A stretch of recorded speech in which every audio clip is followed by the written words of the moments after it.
Main exercise question 2.14. A book with many printing errors contains four different formulas for the displacement y of a particle undergoing certain periodic motion. The first equation is y is equal to a sine 2 pi t by capital T. Second equation is y is equal to a sine v t. Third equation is y is equal to a by capital T sine t by a. And the fourth equation is y is equal to a root 2 sine 2 pi t by t plus cos 2 pi t by t, where a is the maximum displacement of the particle, which is also known as amplitude of the particle. V is the speed of the particle, and capital T is periodic time of the motion. Rule out the wrong formulas on dimensional grounds. Okay, we need to check which of these equations are correct or wrong dimensionally. For that, first you need to understand one thing. Let us say there is one equation like P is equal to Q and sine theta. Here, let us say P is some physical quantity, Q is some physical quantity, and theta is the angle, obviously. So, if this equation is dimensionally correct, then it is very much true that the dimension of P and the dimension of Q will be same, or say dimension formula of P and Q will be same. And also one more thing, the dimension of theta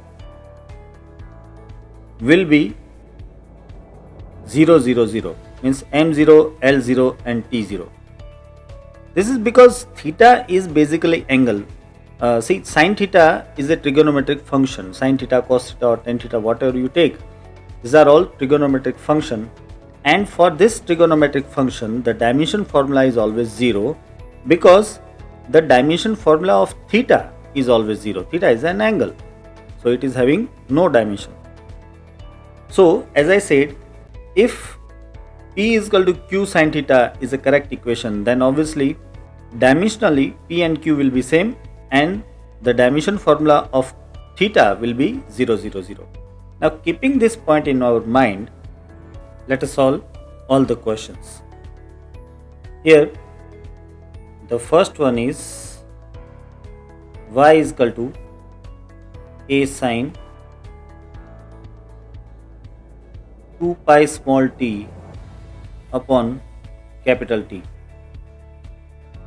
So here on the left side we are having y, which is displacement, and in the right side the first term is a, which is also displacement.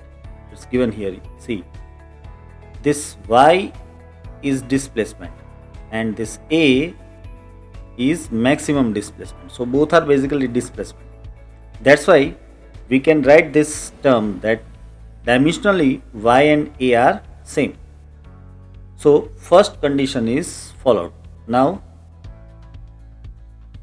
and let us say, what about the angle?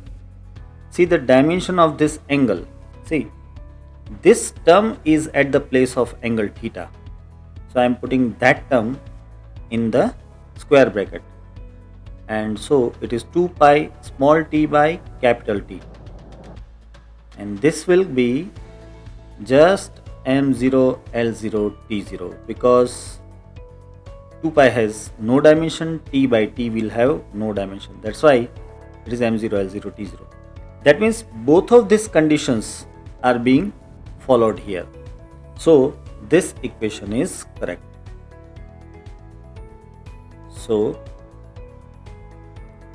this equation is correct. Obviously we are saying correct dimensionally. Then let us see the second one, means capital B. The equation is y is equal to a sine into bracket vt. So here also I can write that dimensionally y and a will be same as we have seen in the first case, but if we check the dimension of vt, then for vt, see, it is velocity and time. So obviously velocity into time becomes displacement, and so the dimension formula of vt will become m0 l1 t0, and that is not equal to m0 l0 t0. So this equation is wrong. So this equation is wrong. Next, let us see the third, that means C.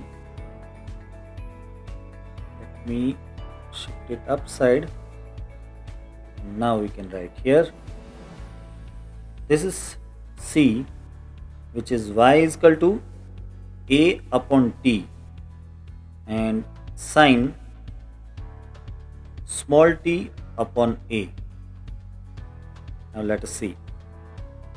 First of all, the dimension formula of y and the dimension formula of the right side, that is a upon capital T, is not going to be same, very obviously.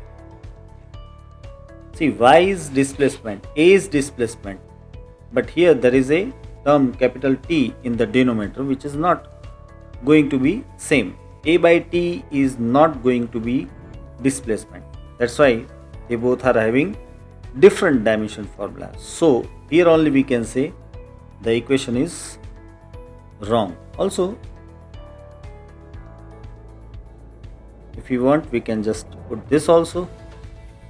See, t upon a, t is time and a is displacement, so the dimension formula will be m0 l minus 1 and t1, which is again not equal to m0 l0 t0, and that way also we can say this equation is not correct. So this equation is also wrong. Now let us see the fourth equation in D. Here y is given as a root 2 into bracket and sine 2 pi t upon capital T plus cos 2 pi t upon capital T. Let me shift this upside. Now here, first of all, we can see that the dimension formula of y is going to be equal to the dimension formula of a root 2. I'm just putting here root 2, but root 2 has no value in the dimension formula. And so it's very clear that y and a are having same dimension. So one condition is followed, and the second is also followed, because see, this term and this term both are having 0 dimension. So let me put that first. 2 pi small t by capital T is having m0 l0 t0, 0 dimension, and it is there in both the terms, means in sin theta as well as in cos theta, means in both the terms this theta is dimensionless. So this equation is correct. Basically you can see this equation is very much similar to the first equation which is given in A. That was also correct. So here I can write, so this equation is correct.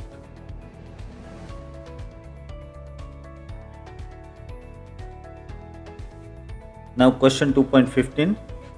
A famous relation in physics relates moving mass m to the rest mass m0 of a particle in terms of its speed v and the speed of light c. This relation first arose at a consequence of special relativity due to Albert Einstein. A boy recalls the relation almost correctly but forgets where to put the constant c, and he writes m is equal to m0 upon 1 minus v square raised to 1 by 2. Guess where to put the missing c. See, this equation is from the special theory of relativity, but it is not complete. There has to be one term c which is the speed of light, and we need to find out where this c should be. First of all, you can see that on the left side there is mass m here, and on the right side in the numerator we are having mass m0.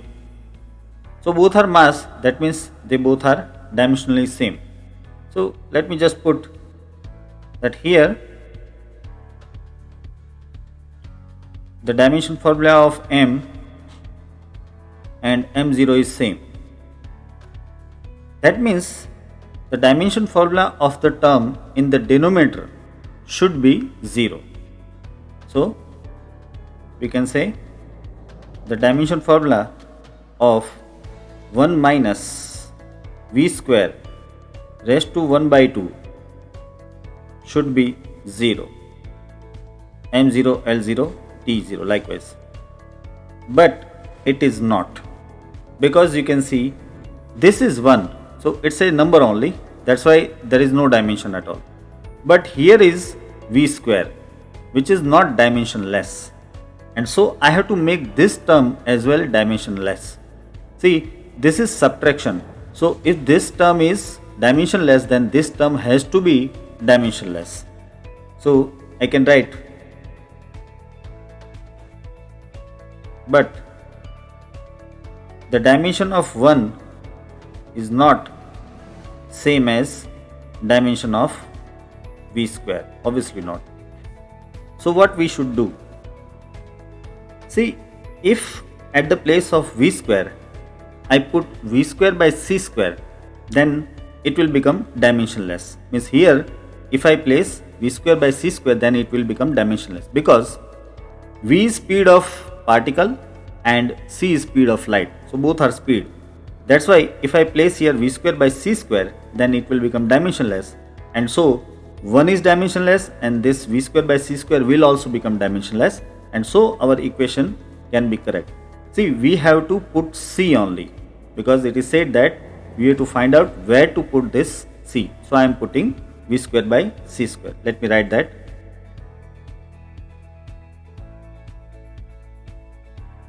If at the place of v square we place v square by c square, then obviously the dimension formula of v square by c square will be same as the dimension formula of 1, that means it will become dimensionless, m0, l0, t0.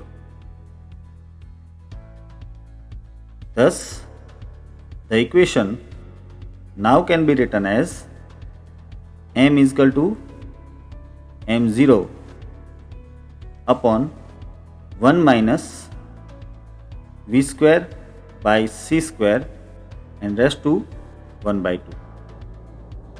So here is our correct equation. Here you can ask one question. We are putting v square by c square at the place of v square, so this becomes dimensionless. Then we can also put c square by v square, why not?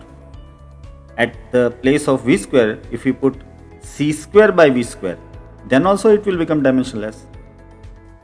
But if we do so, that means at the place of v square, we place c square by v square, then what will happen? Think. See, c is speed of light, which is always larger than v. So this term will be greater than 1. C square upon v square will become greater than 1, and so 1 minus greater than 1 will give you minus answer, and so the mass will be minus, and mass cannot be minus. That's why it is not possible to replace v square by c square by v square. We have to replace v square by only v square by c square. Now question 2.16. The unit of length convenient on the atomic scale is known as an angstrom and is denoted by A and dot. 1 angstrom is 10 raised to minus 10 meter. You already know this. The size of a hydrogen atom is about 0.5 angstrom. What is the total atomic volume in meter cube of a mole of hydrogen atoms? Means we have to take 1 mole of hydrogen atoms and we need to find out the total volume of that 1 mole hydrogen atom. Let us see. Here they want to say that the size means the radius of hydrogen atom is about 0.5 angstrom. You can check in Google that the radius of hydrogen is 0.5 angstrom. So from that we can write first the radius of hydrogen atom is r is equal to 0.5 angstrom. That means it is 0.5 into 10 raised to minus 10 meter. And the volume of hydrogen atom, let us call it like VH. Then considering that hydrogen atom is spherical, we can use the equation of volume of sphere, that is 4 by 3 pi r cube. And that's why it will be 4 by 3, pi is 3.14, multiplied by the value of r is 0.5 into 10 raised to minus 10 and whole cube. Solving this, we will get the volume of one hydrogen atom to be 5.233 into 10 raised to minus 31 meter cube. Mind well, this is volume of one atom only, but we need volume of 1 mole atom. Here it is said that we have to consider 1 mole of hydrogen atoms. So now I will take volume of 1 mole hydrogen atoms. Let us name it like V. Then this V will be equal to Avogadro number Na multiplied by volume of 1 hydrogen atom. Now Avogadro number you know already 6.023 into 10 raised to 23 multiplied by 5.233 into 10 raised to minus 31. Now solving this, we will get the final volume of 1 mole atoms, that will be 3.152 into 10 raised to minus 7 meter cube. So this is the final answer. That means it is the total volume of 1 mole hydrogen atoms. Remember, this volume is also known as atomic volume of 1 mole hydrogen. Atomic volume of 1 mole hydrogen. This will be useful in next numerical. Now question 2.17. 1 mole of an ideal gas at standard temperature and pressure occupies 22.4 liter, which is also known as molar volume. What is the ratio of molar volume to the atomic volume of a mole of hydrogen? 1 mole of hydrogen. Take the size of hydrogen molecule to be 1 angstrom. Why this ratio is so large? Here, volume of 1 mole of ideal gas, let us name it like Vg, then that is 22.4 liter. or we can say 22.4 into 10 raised to minus 3 meter cube. 1 liter is 10 raised to minus 3 meter cube. That's why this is 10 raised to minus 3 meter cube. This is about 1 mole of gas, and volume of 1 mole of hydrogen atom is, let us say, VH. Then VH will be equal to Na into 4 by 3 pi r cube. This is what we have already derived in the previous numerical.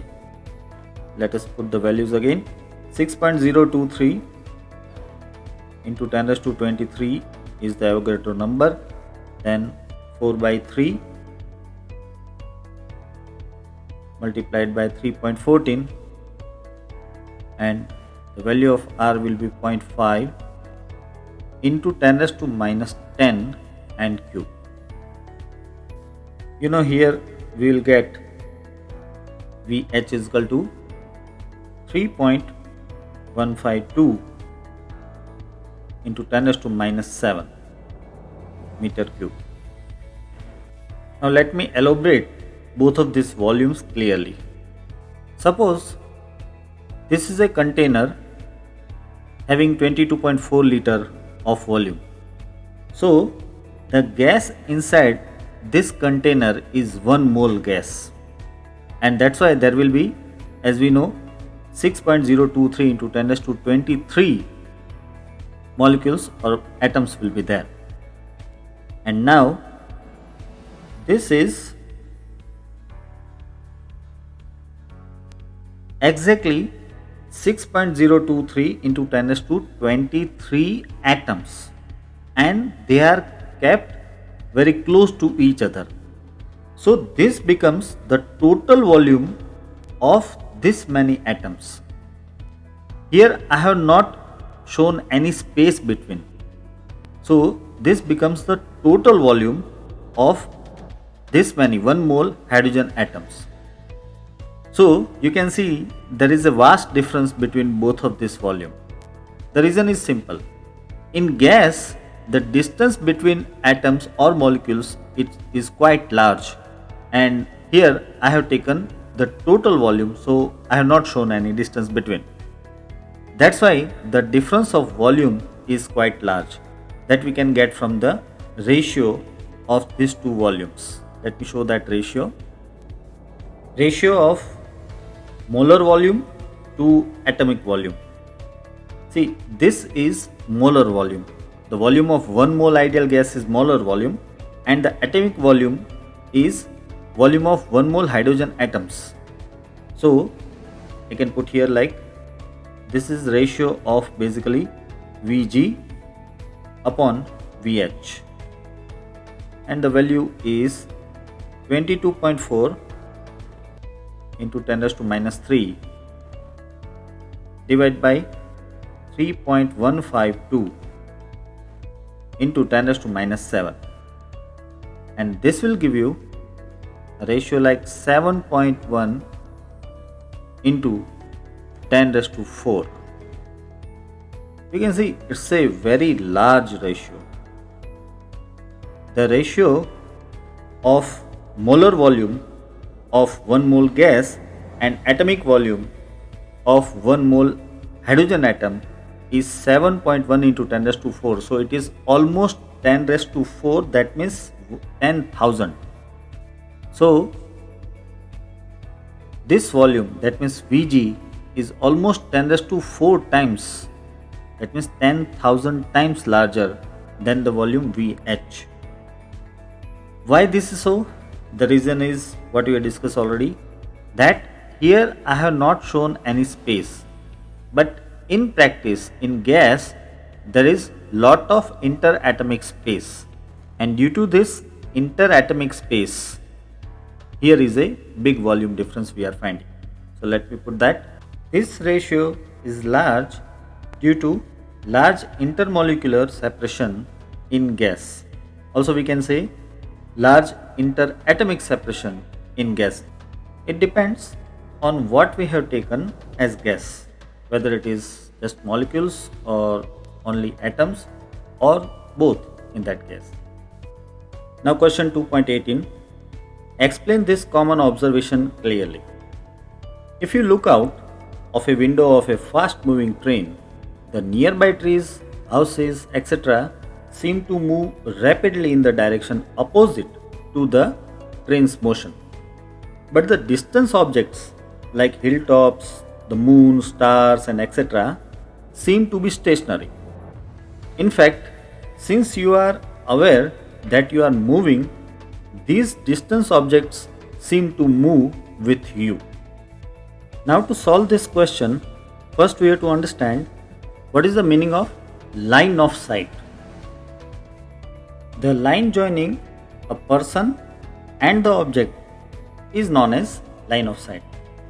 See, when we are seeing some object, at that time, a imaginary line joining from us to that object is known as line of sight.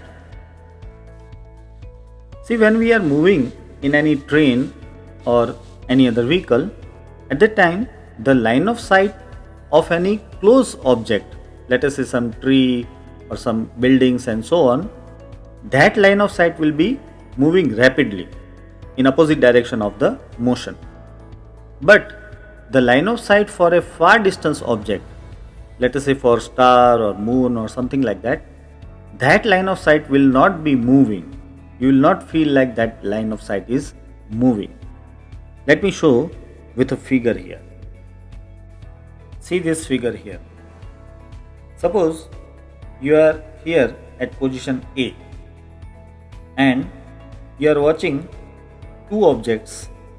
Let us say one is P, which is near to you, and one is Q, which is very far from you. Now when you observe P from A, the line of sight is AP, and when you observe Q from A, the line of sight is AQ. Now suppose you are moving in a vehicle and so you are traveling in this direction, and after some time you reach at point B. Now from point B, your line of sight to object P is BP and for object Q is BQ. You can see that the angle between this two line of sight for this object P, which is a closer object, this angle is large, but the angle between two line of sight for this object Q, which is a very far distance object, this angle is small. Let me name this first angle as theta 1 and the second angle as theta 2. Now practically, if this object Q is very far, like if it is some star or moon or something like that, then in that case this distance will increase a lot, and that's why this angle theta 2 will be almost zero. That means when you observe such type of very far distance object from a moving vehicle, it appears to be moving parallel to you. It not only appears to be steady, but it appears to be just moving parallel to you, because the angle theta 2 becomes very small. Let me note down here, as the angle theta 2 is very less than theta 1, the distance object seem to be stationary, and this is our answer.